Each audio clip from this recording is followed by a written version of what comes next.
This is the Canine Brachialis. It's located here on the forelimb of the dog. It originates on the proximal, lateral, a little bit caudal portion of the humerus. This is the lateral view of the forelimb here. So you can see here the scapula, you can see the spine. So this is the lateral view. So again, the brachialis is originating here on the lateral part of the humerus, proximal here, close to the shoulder, glenohumeral joint. This here is going to be the medial view of the scapula. You can see there's no spine. So this is the medial inside view of the forelimb of the dog. The brachialis originates here in what's called the brachial spiral groove, also called the brachialis groove, or may even be a couple names, but all very similar to that.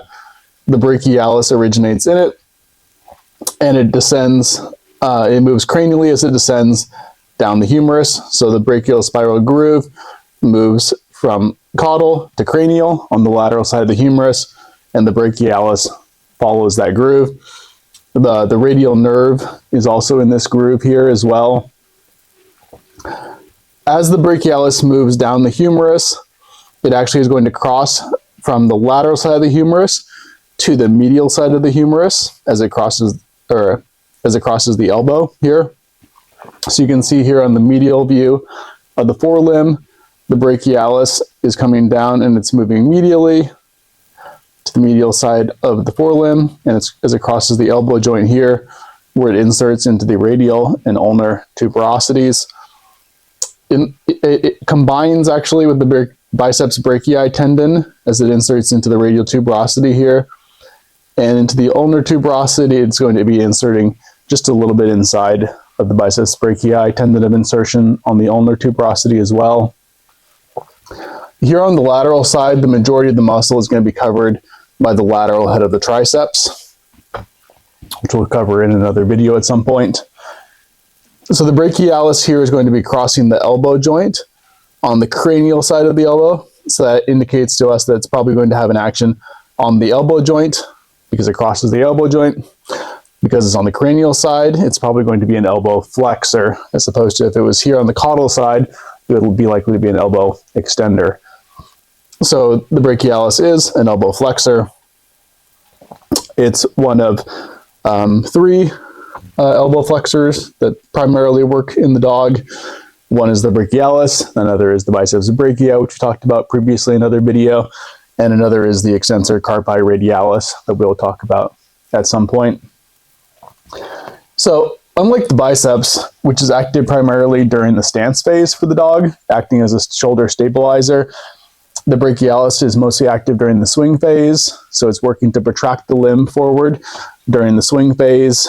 The brachialis works along with the brachiocephalicus, which is coming down from the neck. That's going to be working to extend the shoulder. The brachialis is going to be working to flex the elbow, and the carpal flexors will be working to flex the carpus. And that is what's happening when the forelimb is being protracted during the swing phase for the dog. The brachialis is also going to be flexing the elbow when the dog needs to do things like pick its arm up to go upstairs or lift its arm over a cavaletti.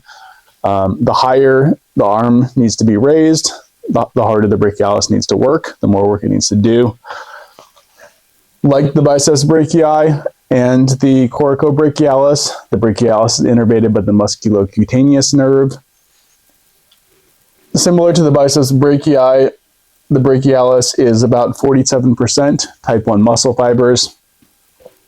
The total mass of this muscle is a little bit less than half of the mass of the biceps brachii. It is similar length to the biceps brachii. It's a little bit shorter because, again, the biceps brachii is originating here on the supraglenoid tubercle of the scapula. So it's this amount longer than the brachialis. Like the biceps, the brachialis is also pennated. It's less pennated than the biceps, though. It is about 15 degrees of pennation, whereas the biceps in the Greyhound study was 41.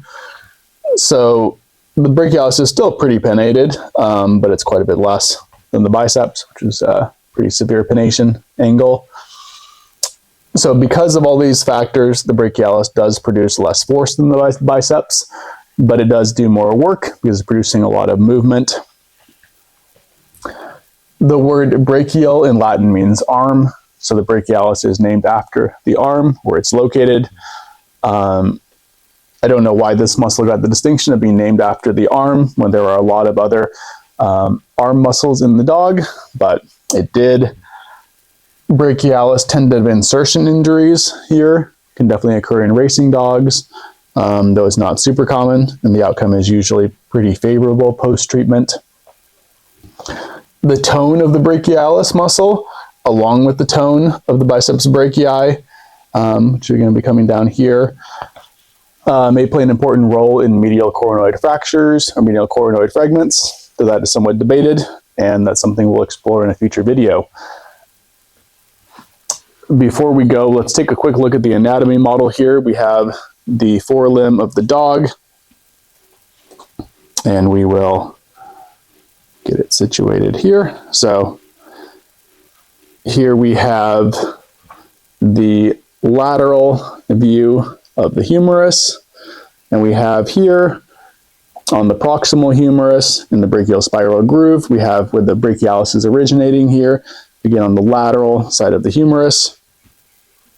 The muscle is going to move down the brachial spiral groove here, and it's going to cross medially, across the elbow joint. So it's coming down, it crosses the humerus, inserts here into the radial and ulnar tuberosities so that it can flex the elbow for the dog when it needs to lift its leg. Thanks so much for watching, and stay tuned, there's more to come.